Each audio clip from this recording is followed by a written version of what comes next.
मेरा प्रश्न है कि आज से 20-25 साल हो गए भारत में विपश्यना आई है, फिर भी समाज की अगर व्यवस्था देखते हैं तो उसमें कोई ऐसा बदलाव नहीं आया।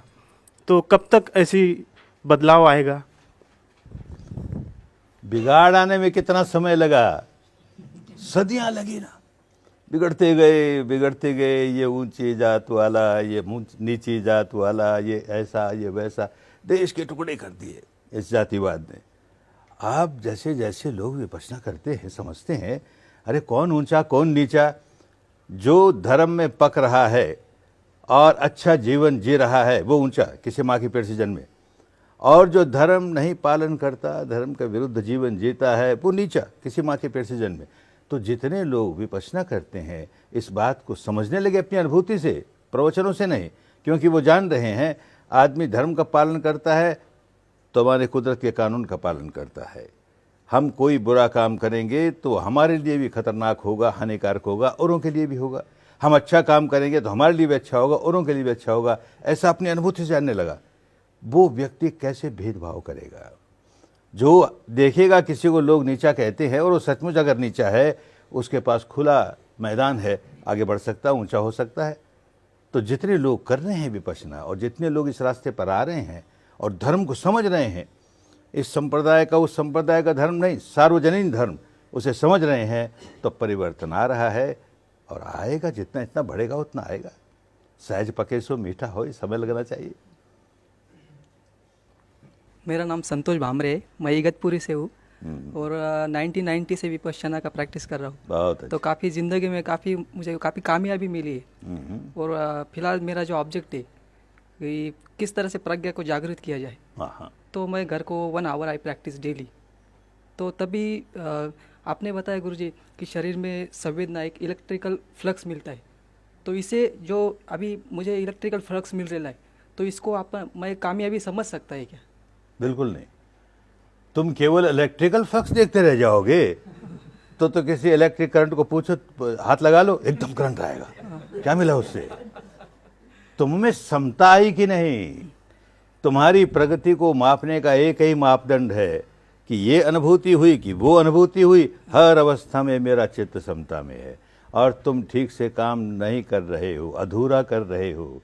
हमने कहा सुबह शाम 1-1 घंटे करना, तुम कहते हो 1-1 घंटा करता हूँ, तो आधा काम किया है ना, अधूरा किया है ना, अब पूरा करो, ठीक होगा एकदम। जगदीश राठी, इगतपुरी से आया हूँ। सवाल यह है कि विद्यार्थियों को विपश्यना से कैसा लाभ होता है और उनके जीवन पे क्या प्रभाव होता है? सबके जीवन पर प्रभाव पड़ता है। विद्यार्थी के लिए इसलिए आवश्यक है कि उसके सामने लंबा जीवन पड़ा है। अभी हमारे यहाँ भारत में एक बीमारी चल पड़ी कि अध्यात्म की बातें बुढ़ापे में करेंगे। अभी क्यों? अरे जब बुढ़ापे में करोगे तब तक तुम्हारा शरीर भी कमजोर हो जाएगा, मन भी कमजोर हो जाएगा, क्या करोगे? अभी विद्यार्थी जीवन से करना चाहिए। विद्यार्थी जीवन में अभी लाभ ये मिलने लगता है कि स्मरण शक्ति तेज होती है, जो सब्जेक्ट सामने आया उसको बड़ी अच्छी तरह समझने लगे, और सबसे बड़ी बात, चरित्र निर्माण होने लगा। अभी से अच्छा चरित्र बनेगा, सारे जीवन स्वयं भी सुखी रहेगा, औरों के लिए भी सुख का कारण बनेगा। सुखी हो। मेरा नाम सरिता शर्मा है, मैं इगतपुरी से आई हूँ। बहुत अच्छा। मैं ये पूछना चाहती हूँ कि कितनी कम उम्र में व्यक्ति को विपश्यना करनी चाहिए? जन्म के पहले, जब माँ के पेट में बच्चा होता है तब विपश्यना करनी चाहिए। जो गर्भवती माताएं हैं वो शिविरों में आती हैं तो केवल अपने लिए विपश्यना नहीं करती, होने वाली संतान के लिए भी करती है। भीतर जो तरंगे जागती हैं धर्म की, शांति की, शुद्धता की, उसका प्रभाव बच्चे पर पड़ता है। तो वो बच्चा जब जन्मेगा तो धर्म का बीज लेकर के जन्मेगा। और वैसे बाहर आने के बाद 7-8 वर्ष के बच्चों को बाल शिविर देते हैं, उसमें भी सीखते हैं लोग। सुखी। मैं डॉक्टर सुधीर पंडित हूँ, डेंटिस्ट हूँ, इगतपुरी से आया हूँ। मैं ये पूछना चाहता हूँ कि भगवान गौतम बुद्ध ने धम्म के रास्ते पे चलते चलते कई तप किए, बाद में उनको चल के बोधिसत्व प्राप्त हुआ। तो क्या यही विपश्यना है जो जिनका ज्ञान उन्हें प्राप्त हुआ, या क्या यही कला है जो उनको बिल्कुल मालूमात हुई? ये भारत की बहुत पुरातन विद्या उस समय लुप्त हो गई थी और भिन्न भिन्न बातें चलती थी, मन को एकाग्र करना, समाधि लगाना इत्यादि इत्यादि, लेकिन जड़ों तक अपने मन के विकारों को निकाल बाहर करना जो विपश्यना काम करती है वो उस समय लुप्त हो गई थी। तो इन्होंने खोज की, पहले तरह तरह के प्रयोग किए, केवल समाधि लगाने के प्रयोग किए, उनसे लाभ हुआ, मन निर्मल हुआ, पर जड़ों का रोग नहीं निकला, जड़ों का विकार नहीं निकला। तो खोजते खोजते ये निकाला, ये ढूंढ लिया और इससे अपना लाभ किया, लोगों को बांटने लगे। जो व्यक्ति बुद्ध होता है वो यही काम करता है कि जब समाज में, विश्व में ये कल्याणकारी विद्या लुप्त हो गई होती है तो वो खोज कर उसे ढूंढता है, यही उसकी सम्यक संबोधि है और फिर लोगों को बांटता है। गुरुजी, मेरा नाम जसवंत सिंह गिल है। मैं सचखंड नांदेड़ से आया हूँ। बहुत ठीक। मैं ये जानना चाहता हूँ कि विपश्यना साधना का सिख समाज के लिए क्या लाभ है? हर एक समाज के लिए लाभ है। सिख समाज मानव समाज से अलग तो है ही ना, मानव समाज का एक अंग है। और सिख का तो कहना ही क्या, भगवान बुद्ध सिख किसको कहते थे? जो विपश्यना के रास्ते चलते चलते चलते पहली बार निर्वाण की डुबकी लगा लेता है, वो सिख हो गया। और जब सारे विकारों से दूर होकर के अनंत बनता है तो असिख हो गया। तो सिख हो और फिर देखो इसका लाभ कितना मिलता है, जीवन ही बदल जाएगा।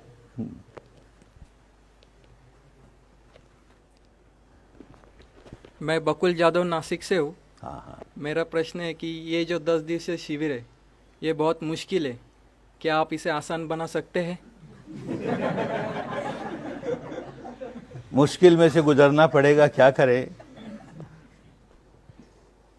ये विद्या ही ऐसी है, जिस किसी विद्या में हमारे मन के ऊपर ऊपर कोई बहुत अच्छा लेप लगाना हो, भीतर विकार भले रहें, ऊपर ऊपर लेप लगाना बड़ा आसान है। लेकिन जो विद्या मन का ऑपरेशन करके जड़ों तक जाती है और वहां से विकार निकालती है तो वो कष्टदायक भी है और उसमें समय भी लगता है। उसमें से गुजरे बिना हम अपनी जड़ों को नहीं सुधार सकते, और जड़ नहीं सुधरी तो बीमारी रहेंगी, ऊपर ऊपर से हजार अपने को सुधारते नहीं, फिर वैसे हो जाएंगे। इसलिए समय भी लगता है, इसलिए कष्ट भी होता है। शरीर में कोई रोग हो और डॉक्टर कहे ऑपरेशन करेंगे तो ऑपरेशन करेगा ही ना, कष्ट तो होगा। लेकिन उसमें अच्छी बात यह है कि कोई हमको बेहोशी की सूंघ नहीं सूंघा देगा तो हमें पता नहीं, और यहाँ ये नहीं है। और कोई दूसरा ऑपरेशन करेगा, यहाँ नहीं है, खुद करना पड़ता है और बिना किसी सूंघ के, बिना बेहोशी के, होश में आकर करना पड़ता है। तो थोड़ा कष्ट तो होता ही है, घबराओ मत, उससे लाभ होता है, इसलिए कराते हैं। गुरुजी, मेरा नाम यशवंत बैसानी है, मैं धुलिया से आया हूँ। बहुत अच्छा। गुरुजी, मैं शिविर के दौरान आप कहते हैं ना कि धातु, धम्म धातु, बौद्ध धातु, मेत्ता धातु और निब्बान धातु, तो ये कैसे पहचाने और ये क्या अलग अलग है? धातु कहते हैं तरंगों को, धातु कहते हैं स्वभाव को। जो धर्म धातु है वो हमारे भीतर धर्म जगाएगी, क्योंकि वो तरंगे इसी प्रकार के हैं। मैत्री धातु है, वो हमें मैत्री का जो लाभ मिलता है वो लाभ मिलेगा, शांति उससे प्राप्त होगी। इस तरह से जिन जिन तरंगों से जिस तरह का लाभ मिलता है उसको वैसा नाम दे दिया। उन नामों में क्या पड़ा है, काम करो अपना और अनुभव करो उसका। मेरा नाम तापस दास, मैं सिलचर आसाम से आया हूँ। बहुत ठीक। विपश्यना करने का टाइम कभी कभी अगर ऐसा लगता है विपश्यना ठीक से नहीं हो रहा है तो कब क्या करने का है? ठीक से करो। जब देखो ठीक से नहीं हो रहा है तो ठीक से करो। क्या ठीक से नहीं हो रहा है? दो बात होती है। एक तो हमारा मन बहुत भागता है, हम देखते हैं कि अरे मन ही नहीं टिका तो कैसे काम करेंगे। अगर शरीर में संवेदना मिल रही है और हम जानते हैं कि संवेदना मिल रही है और मन भी भाग रहा है तो चिंता मत करो, ज़्यादा महत्व अपने शरीर पर होने वाली संवेदना को दो। और मन भाग रहा है, मन में कोई कोलाहल चल रहा है, इसे स्वीकार करो, अपने आप ठीक हो जाएगा। और शरीर में संवेदना ही नहीं मालूम होती और तुम समझो कि हमारा कुछ काम नहीं हो रहा तो ठीक बात, तब फिर इसलिए आनापान पर आ जाओ। सांस के सहारे सारे सारे मन एकदम जागरूक हो जाएगा, एकदम सजग हो जाएगा, और फिर देखोगे हर तरह संवेदना मिलने लगी। और फिर नहीं कहोगे हमको कि हमारी प्रगति नहीं हो रही है, कि काम ठीक नहीं हो रहा, खूब काम ठीक होगा। गुरुजी मेरा नाम विश्वनाथ गाड़े है, इगतपुरी से आया हूँ। बहुत अच्छा। मेरा प्रश्न ये है गुरुजी, मैं व्यायाम करने के लिए जिम में जाता हूँ, हाँ। तो विपश्यना भी करता हूँ, तो व्यायाम करते करते और विपश्यना दोनों एक साथ करते, विपश्यना में कोई बाधा तो नहीं आएगी? बिल्कुल नहीं, अच्छी होगी। व्यायाम करने से हमारा शरीर स्वस्थ होता है। कोई आसन करे, कोई प्राणायाम करे, शरीर स्वस्थ होगा, और स्वस्थ होगा तो हम विपश्यना अच्छी करने सकेंगे। विपश्यना मन की कसरत है, व्यायाम शरीर की कसरत है, दोनों साथ चले, कोई दोष नहीं। मेरा नाम ओपी पाठक है, इगतपुरी से। मेरा प्रश्न है कि शिविर में जाने के पहले क्या तैयारी करनी चाहिए? कोई तैयारी न करो तो अच्छा है। तैयारी के नाम पर कहीं गलत रास्ते पड़ गए और फिर आए, उसको सुधारने में दिक्कत हो जाएगी। तो क्लीन स्लेट से जैसे है वैसे अपने आप ठीक होगा। मैं बकुल जादव नासिक से हूँ। हाँ। मेरी उम्र अभी 25 है। ठीक। तो इसी उम्र में क्यों करे, बूढ़े होकर क्यों नहीं करे ये साधना? बूढ़े होकर करे ना पाओगे तब क्या करोगे? हम कहीं घंटे भर बैठो और तुम बैठ नहीं पाओगे। हम कहीं मन को एकाग्र करो, तुमको हमारा मन तो हमेशा भागता है, कैसे एकाग्र करे?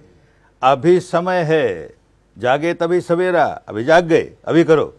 सारा जीवन सामने पड़ा है ना, ये जीवन जीने की कला है, तो अच्छी तरह अभी सीख लो, सारे जीवन सुखी रहोगे। मैं इगतपुरी से आया हूँ। मेरा नाम उमाशंकर परदेशी है। बहुत अच्छा। मैंने भी यहाँ शिविर की है। मेरी लड़की 98 में यहाँ शिविर को आई थी, जब गर्भवती थी। तो मैंने उसे बिठाया था। अच्छा। लेकिन कुछ प्रॉब्लम की वजह से वो यानी 6-7 दिन के अंदर तकलीफ हो गई तो चली गई। अच्छा।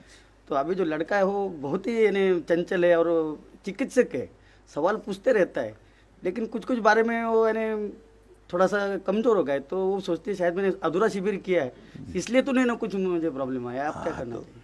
दोनों ही बात है ना। शिविर के दौरान वो व्याकुल होकर गई तो बेचारे बच्चे को व्याकुलता का बीज दिया, वो व्याकुल रहता है। अब उसको धीरे धीरे धीरे जैसे बढ़े उसको आनापान सिखाओ, व्याकुलता निकल जाएगी।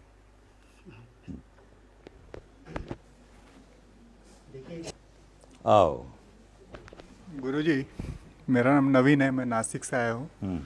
तो मुझे ये पूछना है कि पुड़ारी जो मिनिस्टर रहते हैं और गवर्नमेंट ऑफिसर्स, यही समाज में सच्ची तरीके से सुधार ला सकते हैं। हाँ। तो उनके लिए आपका क्या संदेश है?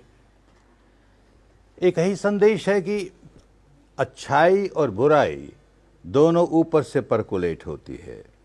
तो ऊपर के लोग जो समाज के नेता हैं, जो शासन करने वाले हैं, पॉलिटिकल शासन करने वाले हों, एडमिनिस्ट्रेशन के शासन करने वाले हों, उनमें सुधार आना चाहिए। उनमें सुधार आएगा तो वो फैलते फैलते सारे समाज में फैल जाएगा। और सुधार करने की विद्या नहीं थी तो बात अलग, अब सुधार करने की विद्या आई है, सबका लाभ होना ही चाहिए। मेरा नाम PS पंडित है, मैं सिटी हूँ और नासिक से आया हूँ। एक ने मुझे ऐसा सवाल पूछा था कि जिस महापुरुष ने ये विद्या खोज निकाली है, क्या उनके लिए पुनर्जन्म मान्य था? पुनर्जन्म किसी को मान्य हो या न हो कोई फर्क नहीं पड़ता। इस जन्म को तो मानते हो ना, इस जन्म को सुधारो। लोग सुधर जाएगा, परलोक अपने आप सुधरेगा। हम उस जंजाल में क्यों पड़े? हमें क्या मिलना है? वर्तमान में जीना है, और वर्तमान हमारे भूतकाल की संतान है और भविष्य हमारे वर्तमान की संतान है। वर्तमान सुधर गया, भविष्य अपने आप सुधरेगा। जन्म हो न हो, हम अपना सुधार किए जा रहे हैं, ये ज़्यादा अच्छी बात है। सुखी हो।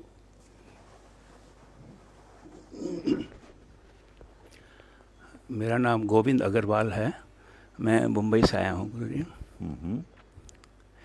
गुरुजी, बचपन से हम समाज में ये देखते आए और सुनते आए हैं कि ये मत करो पाप लगेगा, ये करो पुण्य लगेगा। तो कृपया पाप और पुण्य की परिभाषा जरा समझाएंगे तो इसका। पुण्य किसे कहते हैं? भारत की पुरानी भाषा में पुण्य कहते थे जो चित्त को पुनीत करे, निर्मल करे, वो पुण्य। पाप किसे कहते हैं? जो चित्त को मैला करे, वो पाप। और ऐसे उपदेश देने मात्र से न तो चित्त निर्मल होता है और नए हमारा पुराना स्वभाव उसको मैला करने का वो दूर होता है। हम जब अनुभव करना सीखते हैं कि देख चित्त में मैल आया और मैं व्याकुल हो गया, चित्त का मैल निकला और देख मुझे सुख शांति मिलने लगी, तो अपने आप स्वभाव बदलता है। जो भी काम करेगा वो पुण्य का ही काम करेगा, चित्त को निर्मल करने का काम करेगा, पुनीत करने का काम करेगा। अन्यथा अपना नुकसान करते जाएगा, मन को मैला करेगा, औरों का भी नुकसान करेगा, औरों को भी सुख शांति से नहीं जीने देगा, स्वयं भी सुख शांति से नहीं जिएगा। ये पाप और पुण्य की परिभाषा ठीक से समझते रहें और उसका पालन करते रहें तो बड़ा कल्याण होगा। इसका अर्थ ये हुआ कि भी शारीरिक का जो कर्म है उससे अधिक मानसिक कर्म है वो बहुत महत्व रखता है। कर्म तो मानसिक ही होता है, हर कर्म मन में जागता है और मन ही मन बढ़ते बढ़ते बढ़ते तेज होता है तो वाणी पर प्रकट हो जाता है, और तेज होता है और तेज होता है तो शरीर पर प्रकट हो जाता है। मन का कर्म अगर निर्मल चित्त से हुआ तो आगे बढ़ते बढ़ते वाणी से ऐसी बातें निकलेगी जो अच्छी हैं, कल्याणकारी है, और आगे बढ़ा शरीर पर निकला तो शरीर से ऐसे ही कर्म होंगे जो सबके लिए कल्याणकारी है, अपने लिए। और अगर मन मैला है और मैला चित्त बढ़ते बढ़ते बढ़ते वाणी पर आया तो हानिकारक ही होगा, अपने लिए भी हानिकारक, औरों को भी हानिकारक।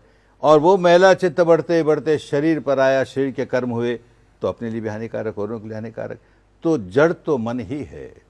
मन को हम कैसे निर्मल रखें तब देखेंगे कि सारे काम अपने आप अच्छे होने लगे। वहीं पे विपश्यना का प्रमुख आता है। बस मन को जो शुद्ध करे उसको नाम चाहे शुद्ध हो। एक छोटा सा प्रश्न और था गुरुजी, ये क्या विपश्यना विद्या क्या भगवान गौतम बुद्ध से पहले भी थी?